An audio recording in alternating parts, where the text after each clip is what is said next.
Since 2013, the city has undertaken many technical studies as well as a lot of community engagement to really help define what Calgary's flood mitigation strategy is all about. Through the engagement, through the technical studies, we found that a multi-pronged approach around flood mitigation is really the best solution. One mitigation strategy is not going to do it.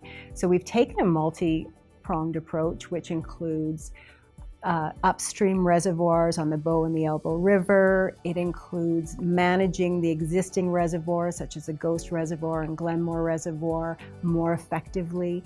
It involves building community barriers in some of the high-risk communities, as well as citizens taking responsibility through property-level mitigation. So a reservoir is really analogous to a bathtub, and really it's a large pod or basin which is storing water and then releasing it, just like the drain in a bathtub. So if we can size, if you will, the drain on the bathtub and build the bathtub large enough to maintain the appropriate flows, then we can avoid damage. On the Bow, there are about 8 power structures. They're all owned by TransAlta Corporation. So the City of Calgary doesn't own or operate any significant infrastructure on the Bow River upstream, but we do work very closely with partners like Alberta Environment and TransAlta to ensure adequate operation, reasonable operation of those structures. So to better control the flow of water on the Elbow River, the city is undertaking improvements to the Glenmore Dam, and this is going to increase the gate size on the Glenmore Dam, which will allow more water storage and will allow better management during flood for the Elbow River. The city is very supportive of the province of Alberta's 5-year agreement with TransAlta Utilities to manage the Ghost Reservoir for flood.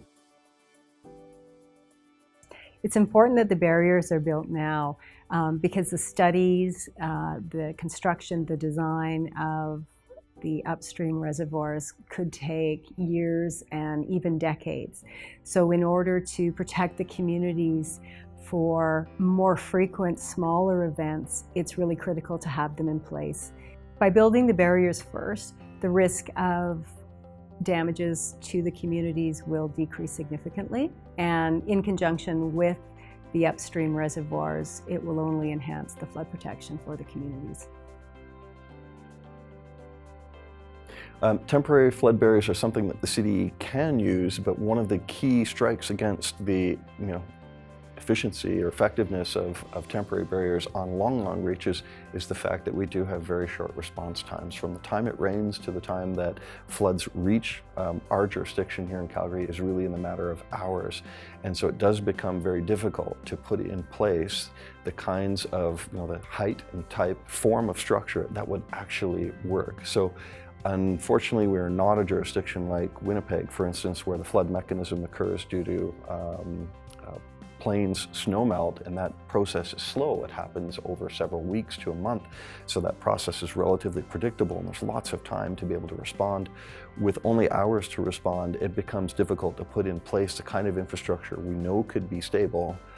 The amount of investment, and even to do that, even if you were to contemplate putting in temporary barriers year by year, the overall length, the height, the amount of disruption to our communities would generally not be warranted. Our analysis show pretty clearly that that kind of option on its own isn't enough.